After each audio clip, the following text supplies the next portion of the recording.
Hello mga ka-oms, ayan no, ngayon magpapainom ako sa mga baka sa akong amo. Ayan, parion ako ng mga baka. Mga baka na ako. Ayan na. Wala nga to. Ayan na po. Ayan ang baka. Wala. Punta na kayo doon sa baba, bibe, mga baka ko. Manginom na ta ha. Ayan daw ko magkukura. Ha. Kaya ang baklang Bisaya, mahatlok. Ayan dyan o. Ayan o, mga baka, nagipainom na. Ayan o, natamo na kayo. Nag-inom na sila. Sa ano. Alam, bukod mo siguro nyo. Ayan o, ayan. Ayan na ako dito sa akong amo. No? Ayan. Yung mga baka. Kinasuklan na mainom. Ayan. Katong ano, yung nilagyan ko na ng ano, ng tubig. Mahatlok sa ibang baka. Sipa ang bakla. Baka o.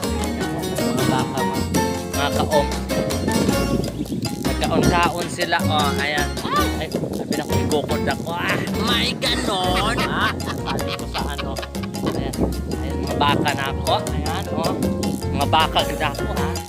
Yung mga baka lang talaga. Baka mo talaga. Mga baka. Nakakatawa naman to. Ayan. To o. Inom-inom. Ayan. Ang tabay. Ayan ang tabay. Ang balon. Ayan. Mga ka-oms, ayan ang damo. Sila mga bata rin. Ako, damo kayo. Kita ninyo. Kaya pang baka lang daw akong beauty. Hindi daw pang sari-sari store. Yung akong ako. Kaya giutusan ko pag ano, pagkuhan sa baka, pagpainom. Ay, pagpupukura, bibi, ha? Ayan mga baka. Ayan baka. Ayan, mga ka-oms ang baka. Ayan, ha? Magkukuda siya. Ko, makabukurod ko niya. Mamatay-matay ko ang katawa ko. Ay! Uy! Uy! May tama na.